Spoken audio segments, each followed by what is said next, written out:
Hello and welcome to Loppy Loves. If you haven't been here before, my name is Lauren and on this channel I talk about my life as an immigrant living in Iceland. I'm originally from Birmingham in the UK and I've been living in Iceland for almost 7 years. In today's video I'm going to be telling you how much I spend on living in Iceland, how much all my bills are, how much groceries are, because recently a lot of you have been reaching out just asking how much it is to live here, what it costs. So today I'm going to be very honest and just give you a breakdown of what the bills are here. So just for a bit of background info, I do not rent my property here. I used to rent, and I do actually have a video tour of my old apartment, which I will link somewhere up here. And I used to pay 130,000 kroner a month to rent that tiny studio apartment, but that was a few years ago and the rent has definitely increased since then. So I'm going to be talking about how much all of the bills are for owning this apartment here in Selfoss. My boyfriend owns the apartment and we just split the bills 50-50. So the numbers that I'm going to be telling you today is like the whole bill, and I pay 50% of each number I'm going to be telling you. So I live in Selfoss, which is about 45 minutes drive from the capital, Reykjavik. It's on the south coast of Iceland. It's the largest town on the south coast. And we live very central in Selfoss. It's a good location to be. Our apartment is an old apartment that was built in the 1940s. I think my boyfriend bought it at the end of 2021. It is 67 square metres and we do own almost half of the garden. I think we own 48% of the garden. It was an old house that was split into two, so the basement level where we live and then the upstairs level. And the people that split it still live upstairs. That's who we bought it from. So let's just dive into the numbers. So first of all, we have the property tax that we have to pay for owning property.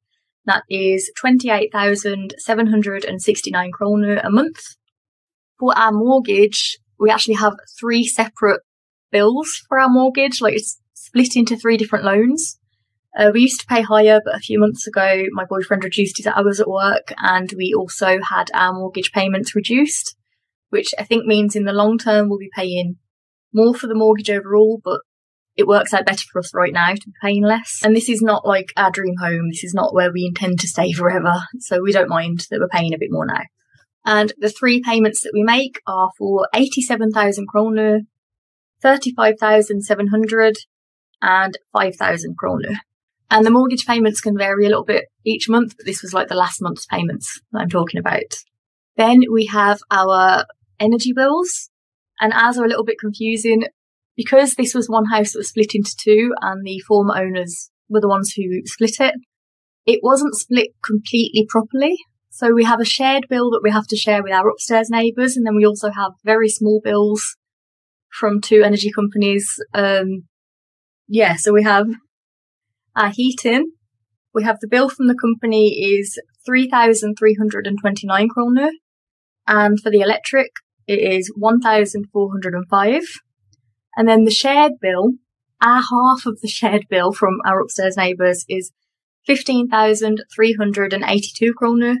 And it would be much simpler if we completely split everything. Like we had it all properly split so we didn't have to pay a bill to them. But we looked into it and it costs too much right now. And we checked with the energy company and what we are paying is right. So yeah, it's a little bit complicated, but that's what we pay. And then for insurance, I didn't check. I'm not sure if my boyfriend just has insurance for like everything, his car, life insurance and everything included in this, or it's just the home insurance. But I'm sure it's everything. It's 30,341 kroner. And finally, our last shared bill for the house is for our internet and TV. And we pay 26,230 kroner a month. We are considering changing that because we often don't have good internet connection here. And our provider won't really fix it. And we rarely watch TV and it wasn't working for a while. I'm not sure our TV is working now, but it's like for the package of all the TV channels. So the total for our house bills and mortgage and everything included is 233,156 kroner. And I think that isn't too bad. We do have a garden, which we are very lucky to have a garden. We're in a central location and our apartment, even though it isn't very big, we have 2 bedrooms, a living room, small kitchen, a laundry room, and a very small bathroom. We can just fit both of us in there brushing our teeth and probably no one else. I'd say the only room I'm not really happy with in our home is the bathroom, but we're not planning to be here for forever, and I can live with it for a few years. And then for my personal mobile phone bill, I pay 5,190 kroner a month. And for groceries, we spend roughly, I'd say about 10,000 kroner a week, sometimes a bit more. So I've just put it as 40 to 50,000 kroner. So if we take the higher number and say 50,000 kroner a month, then our monthly total comes to 288,346 kroner. And obviously, if we want to, you know, get takeaway and things, that's extra. And I haven't included that in the total because it's not like a regular expense for us. My boyfriend also does own a car. I don't own a car, so I haven't included it in the monthly spend because I have no idea how much it costs to run, honestly. So yeah, that's how much it costs me to live here in South Iceland. Let me know what you think of that amount. Do you think that is a lot? Do you think that is very reasonable? Is it about on par with what you spend? Let me know in the comments below. So for my regular subscribers, as always, thank you for being here. I am planning to be posting more regularly again now. I just had a difficult term with school last year. And if you are new here and you want to learn more about living in Iceland, I have more videos on my channel and I recommend you subscribe to my channel to keep up with new videos. So have a lovely day. Thank you for watching and I'll see you in the next video. Bye!